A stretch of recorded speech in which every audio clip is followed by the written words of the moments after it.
Blood dripped onto the shattered glass of the coffee table, but the loudest sound in the room was the sickening crack of her bone. He thought he could break her and simply walk away. He didn't know the most feared man in Boston was already tracing the scent of her tears, coming for his life. Madeline Hayes had spent the last 3 years of her life trying to shrink. She was a fat woman in a world that constantly demanded she apologize for taking up space, and no one demanded that apology louder than her fiancé, Bradley Jenkins. Bradley was a junior partner at a prestigious downtown Boston real estate firm, a man whose entire existence revolved around appearances, high-end scotch, and the reflection he saw in the mirror. Madeline, with her soft, generous curves, thick thighs, and full face, was supposedly his charity case, or at least that was the narrative he spun to his Ivy League friends when she wasn't listening. He stayed with her, he claimed, because she was loyal, submissive, and kept his pristine Commonwealth Avenue apartment spotless. The truth was far darker. Bradley kept Madeline around because breaking down a woman who already struggled with her self-worth gave him a twisted sense of absolute power. It was a freezing Tuesday evening in late November. The wind howled against the floor-to-ceiling windows of their luxury apartment. Madeline stood in front of the hallway mirror, nervously smoothing down the fabric of a deep emerald wrap dress. It was an expensive piece from an exclusive plus-size boutique in New York, bought specifically for Bradley's firm's annual winter gala. She actually felt beautiful for the first time in months. The color complemented her pale skin and dark hair, and the cut hugged her full hips in a way that made her feel womanly rather than awkward. "You're not actually wearing that, are you?" Bradley's voice sliced through the quiet apartment, freezing Madeline's blood. He stood in the doorway of the master bedroom, adjusting his tailored tuxedo cuffs. His eyes, a cold, calculating blue, raked over her body with undisguised disgust. I thought it looked nice," Madeline stammered, her hands instinctively dropping to cover her stomach, a defensive gesture she had developed over years of his cruel remarks. "It looks like a tailored tent, Madeline," Bradley sneered, pouring himself a glass of Macallan 18 from the crystal decanter on the sideboard. "I told you to wear black. Black is slimming. Do you have any idea who is going to be at this gala? Harrison Miller is flying in from London. The senior partners are all bringing their wives, women who actually know how to put down a fork and step on a treadmill. I can't walk in with you looking like a stuffed olive." Tears pricked the corners of Madeline's eyes, but she blinked them back. "Bradley, please. We have to leave in 10 minutes. I can't change now, and I feel good in this." "I don't care how you feel," he snapped, slamming his glass down on the marble counter with a sharp clack. He closed the distance between them in 3 long strides. The smell of alcohol and expensive cologne washed over her. "I care about how you reflect on me. Go take it off." "No." The word slipped out before she could stop it. It was a tiny rebellion, a fragile spark of the confident woman she used to be before Bradley systematically hollowed her out. Bradley's face darkened. The charming veneer he presented to the world vanished, replaced by the monster she lived with behind closed doors. "What did you say to me?" "I said no, Bradley. I'm wearing this dress." She tried to turn away from him, to grab her wool coat from the rack, but she wasn't fast enough. Bradley lunged, his fingers wrapping around her right wrist like a steel vice. He didn't just hold her, he squeezed, digging his thumb directly into the sensitive tendons. "Let go of me! You're hurting me!" Madeline cried out, struggling to pull her arm back. Her weight, which he constantly ridiculed, was usually an anchor, but his grip was uniquely vicious, designed to inflict maximum pain. "You don't tell me no, you fat, useless bitch," he hissed, his face inches from hers. "You think anyone else would want you? You think anyone else would look twice at that body?" With a sudden violent jerk, Bradley twisted her arm backward and shoved her toward the glass coffee table. Madeline stumbled. She tried to catch her balance, but the heel of her shoe caught on the Persian rug. As she fell, Bradley kept his iron grip on her wrist, wrenching it at an unnatural angle. A loud, sickening snap echoed through the living room. Madeline screamed. It was a primal, agonizing sound that tore from her throat. She collapsed onto the floor, cradling her right arm against her chest. The pain was blinding, a white-hot flash of agony that made the room spin. Through her tear-blurred vision, she saw her wrist swelling rapidly, the bone jutting out at a horrifying, grotesque angle just beneath the skin. Bradley stood over her, breathing heavily, not an ounce of remorse in his eyes. He casually adjusted his lapels. "Look what you made me do. Now you've ruined the whole night." He stepped over her shaking body, grabbed his overcoat, and walked toward the front door. "Clean yourself up and take a cab to the emergency room. Tell them you tripped on the rug. If you say a word about me, I swear to God, Madeline, I'll make sure you end up on the street with absolutely nothing." The heavy oak door slammed shut. The lock clicked. Alone on the floor, Madeline sobbed into the carpet, her entire body trembling in shock and agony. It took her 20 minutes just to sit up. Using her good hand, she managed to retrieve her phone from her purse and call an Uber. She didn't call the police. She was too terrified, too conditioned by his threats. By 9 p.m., she was sitting in the harsh, fluorescent-lit waiting room of Boston Medical Center. Dr. Harrison, a kind-eyed orthopedic surgeon, confirmed the worst, a severe, displaced fracture of the distal radius. It required immediate resetting and a heavy plaster cast. When he gently asked how it happened, noting the dark, finger-shaped bruises already forming above the break, Madeline looked down at her lap, her face pale. "I tripped," she lied, her voice hollow. "I'm just clumsy." What Madeline didn't know, as she sat shivering in her ruined emerald dress, a heavy cast weighing down her arm, was that she was not as invisible as Bradley wanted her to believe. Someone saw her. Someone always watched over her. Dante Moretti did not believe in coincidences, and he certainly did not believe in letting things that belonged to him get damaged. To the FBI, Dante was the elusive, iron-fisted head of the Moretti crime syndicate, a man who controlled the docks, the underground casinos, and half the politicians in Massachusetts. To the public, he was a ruthless, reclusive billionaire with a penchant for bespoke Italian suits and complete anonymity. But to Madeline Hayes, he was just Mr. Rossi, the quiet, handsome regular who came into the midnight oven, the late-night bakery she managed on Hanover Street. For 2 years, Dante had sat in the corner booth every Thursday night, drinking black coffee and watching her. While her fiancé saw her body as a flaw to be hidden, Dante saw a masterpiece. He was captivated by her. He loved the soft, lush curves of her hips, the fullness of her thighs, the sweet, round apples of her cheeks when she smiled.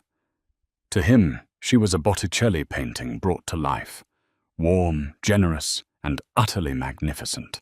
He had spent months slowly earning her tentative smiles, tipping excessively, and learning the shadows behind her eyes. He knew about Bradley Jenkins. Dante made it his business to know everything about the people he cared for. He knew Bradley was a worm, a pathetic middle-management parasite who abused his power. Dante had been waiting, biding his time, hoping Madeline would find the strength to leave him on her own. He didn't want to frighten her with his true world unless he had to. But the time for waiting expired at exactly 9:45 p.m. Dante was in his private office at his estate in Weston when his burner phone buzzed. It was Leo, his most trusted lieutenant, whom Dante had secretly assigned to keep an eye on Madeline whenever she left the bakery late at night. "Boss." Leo's voice was tight, knowing the storm his words would unleash. "We have a situation. Miss Hayes is at Boston Medical Center." Dante went completely still. The temperature in the room seemed to drop 10 degrees. "Why?" "Broken wrist, a bad one, required resetting. Doctor noted defensive bruising on her forearm. She claims she tripped, but—" Leo paused. "We pulled the lobby security footage from her building. Jenkins left at 8:15 p.m., looked completely fine, went straight to a gala. Miss Hayes stumbled out 20 minutes later, crying, holding her arm." The silence on the line was deafening. Dante's hand tightened around the heavy crystal tumbler of whiskey on his desk until his knuckles turned pure white. "Is she safe right now?" Dante's voice was a terrifyingly calm, low baritone. "Yes." "Getting her cast fitted. She's shaken up, but she'll be discharged within the hour. Make sure her hospital bill vanishes. Have a secure car follow her cab back, but stay out of sight," Dante ordered, his eyes locking onto the glowing city skyline through his window. "And Leo?" "Yeah, boss. Assemble a crew. Just you, Matteo, and Silas. Meet me at Jenkins's building. We're paying a midnight call." By 11:30 p.m., Bradley Jenkins was back in his apartment. The gala had been a massive success for him. He had schmoozed with the senior partners, made excuses about his fiancée feeling under the weather, and secured a promising lead on a commercial real estate deal. He was completely drunk on expensive champagne and his own inflated ego. He loosened his bow tie, kicked off his patent leather shoes, and poured himself another glass of scotch, admiring his reflection in the night-darkened windows. He assumed Madeline was still at the hospital, or perhaps cowering in the bedroom. He didn't care. He felt invincible. At exactly 11:59 p.m., a heavy, rhythmic knock echoed through the apartment. Knock, knock, knock. Bradley frowned, glancing at the digital clock on the stove. "Madeline?" he called out, irritated. "Did you forget your damn keys again? I swear to God." He stomped to the door and yanked it open, ready to unleash another tirade of abuse. The words died in his throat. Standing in the hallway was not his trembling, weeping fiancé. It was a man, towering over 6 feet tall, dressed in a flawless midnight blue overcoat. The man's face looked as though it were carved from granite, sharp jaw, patrician nose, and eyes so dark and hollow they looked like the abyss. Flanking him were 3 massive men who radiated quiet, lethal violence. Before Bradley could even process the threat, the man in the blue coat stepped forward. A gloved hand shot out, grabbing Bradley by the throat with terrifying speed. Bradley choked, his feet lifting off the hardwood floor as he was shoved backward into his own apartment. The door clicked shut behind them, locking out the world. The man slammed Bradley against the expensive imported wallpaper, the impact knocking the wind out of his lungs. "Who are you?" Bradley gasped, clawing desperately at the leather-clad hand crushing his windpipe. "What do you want? Take whatever you want." Dante Moretti leaned in, the scent of mint and cold winter air washing over Bradley's panic sweat. "I am the consequence of your actions, Bradley," Dante whispered, his voice smooth, cultured, and dripping with venom. "I am the man who loves the woman you just broke." Bradley's eyes widened in sheer terror. "Madeline? You know Madeline?" I know that she is perfect, Dante said, his grip tightening just a fraction. I know that her body is a temple that you have desecrated with your filthy, unworthy words. I know that she is soft and brilliant and beautiful. And I know that about 3 hours ago, you put your pathetic, weak hands on her and snapped her bone. It was an accident, Bradley squealed, tears of pain and fear streaming down his flushed face. She tripped. I swear. Dante's expression didn't change, but his eyes flashed with demonic fury. He nodded slightly to Matteo. Without a word, Matteo stepped forward, grabbed Bradley's right arm, and wrenched it flat against the entryway console table. You see, Bradley, in my world, we operate on a very simple principle of equivalence, Dante explained, casually unbuttoning his overcoat. An eye for an eye. A bone for a bone. Wait, please! Do you know who I am? Bradley shrieked, struggling frantically against the two men who now pinned him in place. I have money, I have lawyers, and I have Boston, Dante replied simply. He reached into his coat and produced a heavy, solid steel telescoping baton. With a flick of his wrist, it extended with a sharp, metallic clack. You made her feel small, Bradley. You made her feel ugly, because you were too much of a coward to realize she was out of your league. Tonight, you're going to learn exactly how small you really are.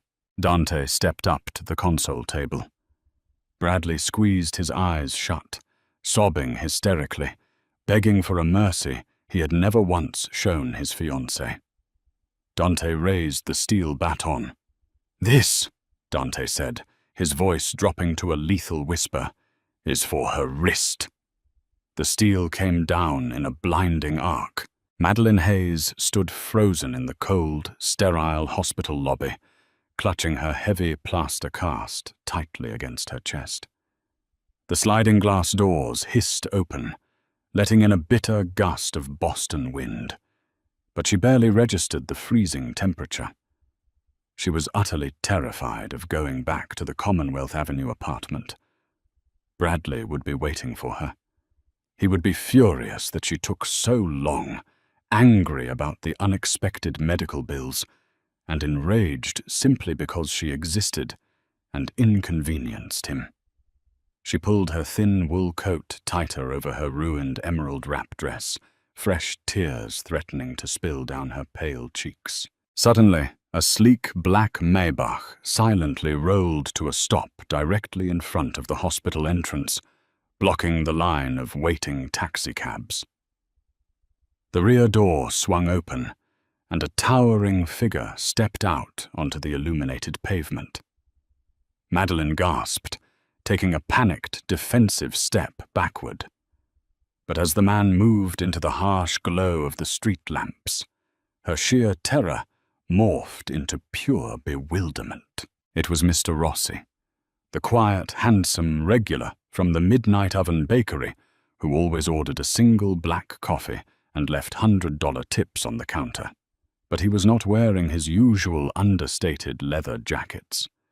Tonight, he wore a bespoke midnight blue cashmere overcoat, and he moved with a terrifying, predatory grace that made the hairs on the back of her neck stand up in immediate alarm.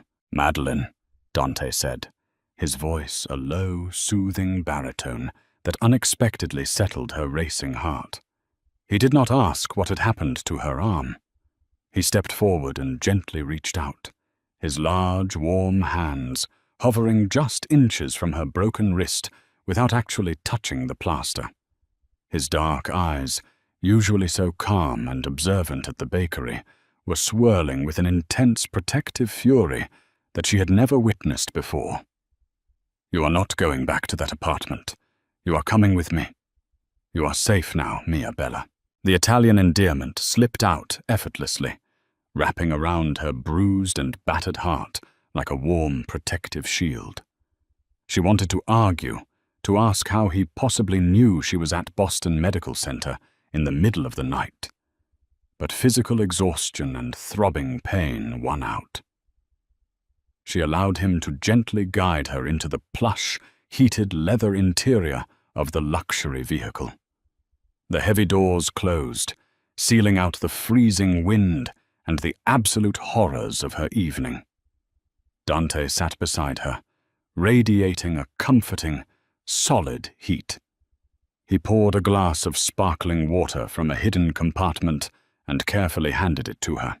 "Bradley Jenkins will never bother you again," Dante stated flatly, his tone leaving absolutely no room for doubt, negotiation, or argument. Madeline shivered, a sudden realization washing over her that Mr. Rossi was a very powerful, very dangerous man. The drive to the affluent suburb of Weston took less than 30 minutes. The Maybach pulled up to a massive gated estate surrounded by ancient, towering oak trees and high stone walls lined with security cameras. Inside, the mansion was warm, opulent, and incredibly intimidating. Dante led her up the sweeping mahogany staircase to a massive guest suite featuring a roaring marble fireplace and a king-sized bed. "My housekeeper, Rosa, has left fresh clothes in the adjoining bathroom. They are your size," Dante explained, lingering respectfully in the doorway. He looked at her not with the pity she expected, but with absolute reverence. "Rest tonight, Madeline. Tomorrow, I will explain everything you wish to know. Nobody can touch you here." When Madeline awoke the next morning, the sharp throbbing in her arm was dulled by the prescription medication, but the reality of her surreal situation hit her like a freight train. She showered awkwardly with a plastic bag taped over her cast and found the clothes Rosa had meticulously laid out. A luxurious, emerald green silk lounge set that draped perfectly over her thick thighs, full hips, and soft stomach. For the first time in 3 years, she didn't feel the overwhelming need to suck in her breath, hide her generous curves, or apologize for taking up space. She walked downstairs, following the rich aroma of fresh espresso to a sunlit dining room where Dante was waiting patiently, reading the morning paper.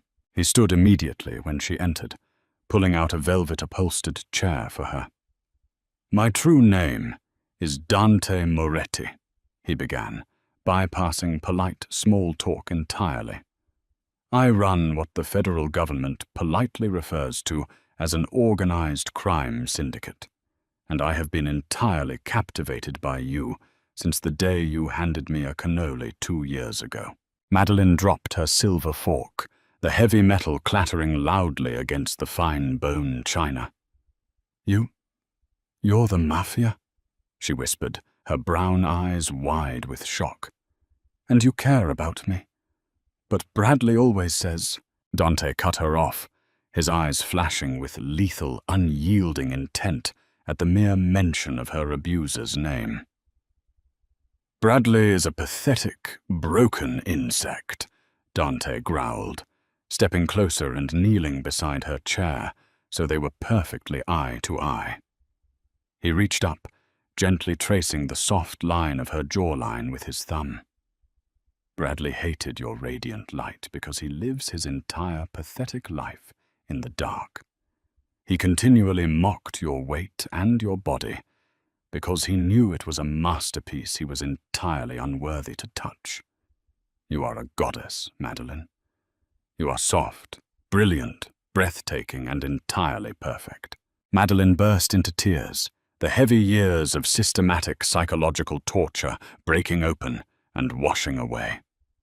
Dante pulled her into his broad, muscular chest, letting her cry into his expensive shirt, swearing silently to the universe that no one would ever make his queen shed a tear of pain again. For the next 3 weeks, Madeline lived in a state of surreal, healing bliss. Dante showered her with gentle affection and deep respect.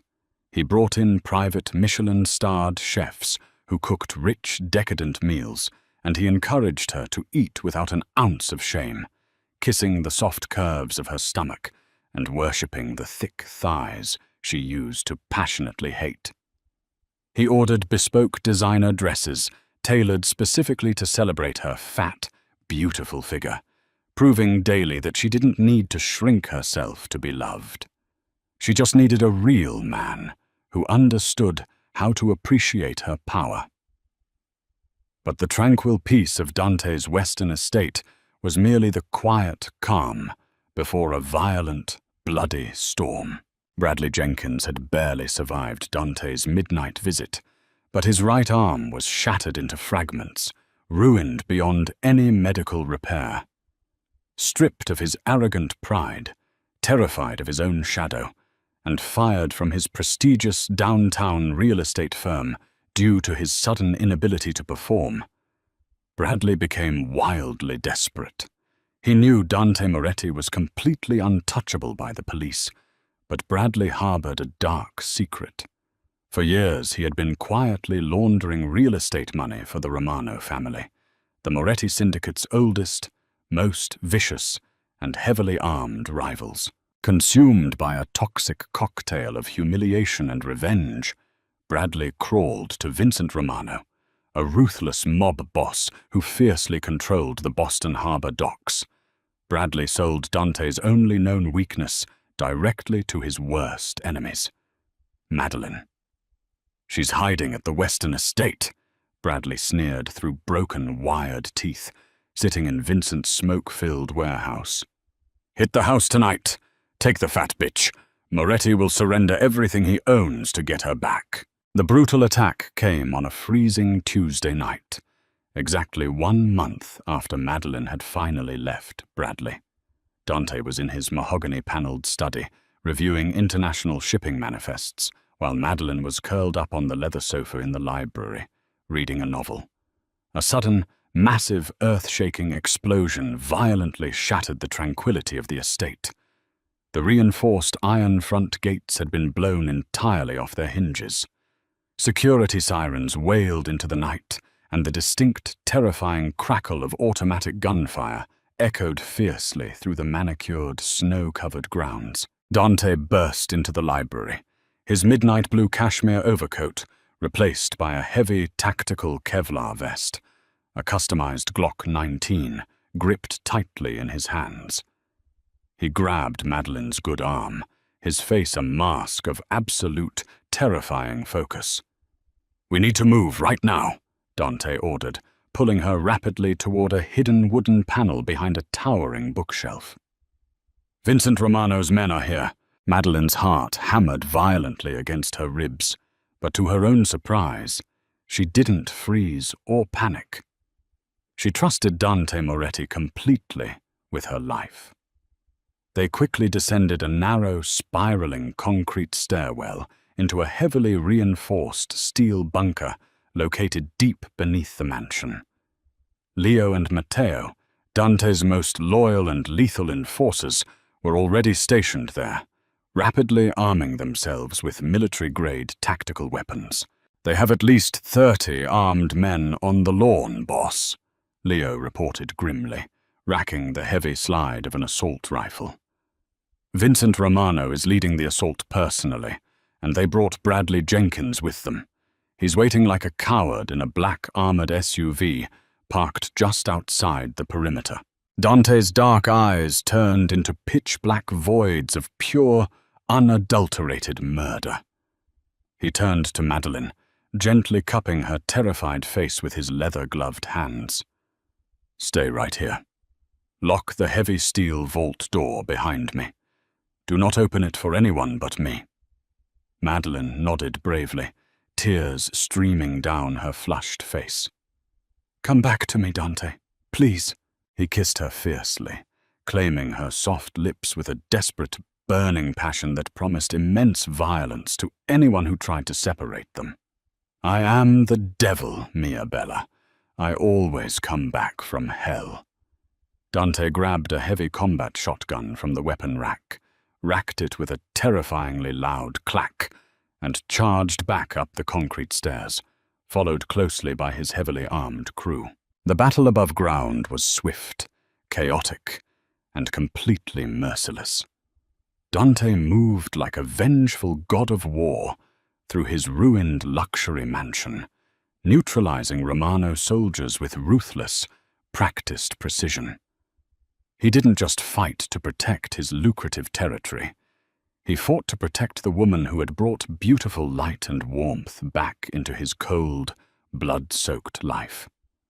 Within 20 violent minutes, the invading Romano forces were entirely decimated, their bodies littering the expensive marble floors of the foyer.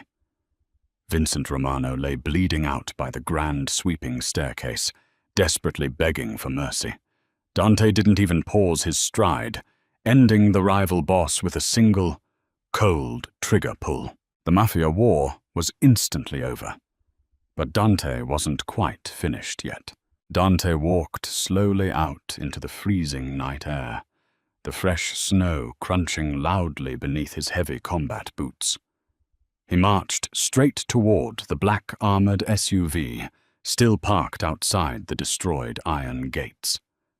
Inside the vehicle, Bradley Jenkins was frantically trying to start the engine, his permanently ruined arm enclosed in a heavy, dirty cast, his face pale with absolute terror as he realized Vincent's men were all dead. Dante casually shattered the driver's side reinforced window with the heavy butt of his shotgun. He reached inside, grabbed Bradley firmly by his expensive coat collar, and dragged him violently out into the freezing cold, tossing him pathetic and whimpering into a snowbank. "I told you very clearly that I was the consequence of your actions," Dante whispered, standing tall over the pathetic, sniveling man. "But you arrogantly refuse to learn your lesson, Bradley. Please, I'm sorry. I'll leave Boston tonight. You'll never see my face again." Bradley screamed, crawling backward in the wet snow like a wounded, pathetic animal. Dante simply shook his head, looking down at Bradley with nothing but absolute disgust. He didn't use a weapon this time. He just gave a subtle nod to Matteo and Leo, who had emerged from the smoke. The two massive enforcers grabbed Bradley by his legs and dragged him screaming away into the pitch-black darkness, ensuring the abusive coward would never again see the light of day. Dante returned to the underground bunker, his clothes covered in soot and blood, but very much alive. Madeline threw herself passionately into his strong arms, sobbing with profound relief. "It's over," Dante whispered, burying his face in her dark, fragrant hair, holding her soft, full body tightly against his armored chest. "You are safe forever, my queen." 1 year later, Madeline Moretti stood confidently in front of a floor-to-ceiling mirror in an ultra-luxurious bridal boutique in Milan, Italy. She wore a breathtaking, custom-made ivory lace gown that beautifully hugged her full hips and proudly accentuated her magnificent, voluptuous curves. Her wrist had fully healed, leaving only a faint white scar that Dante reverently kissed every single night. She was no longer a frightened victim, shrinking herself for cruel men. She was the beautiful, confident, reigning queen of the Moretti Empire, fiercely loved by her husband and deeply respected by everyone in the city. Dante stepped into the lavish fitting room, slipping his strong arms around her waist, resting his chin on her shoulder, and smiling at their reflection. They were entirely unstoppable. Did Dante just deliver the absolute best karma of all time, or what? Madeline finally stepped into her power, claiming her crown and the Mafia king who worships her exact curves. If you loved seeing this stunning queen get the ultimate revenge and the passionate romance she always deserved, you know what to do. Smash that like button, share this video with your friends, and subscribe right now for more intense Mafia romance stories. Drop a in the comments if you're officially Team Madeline.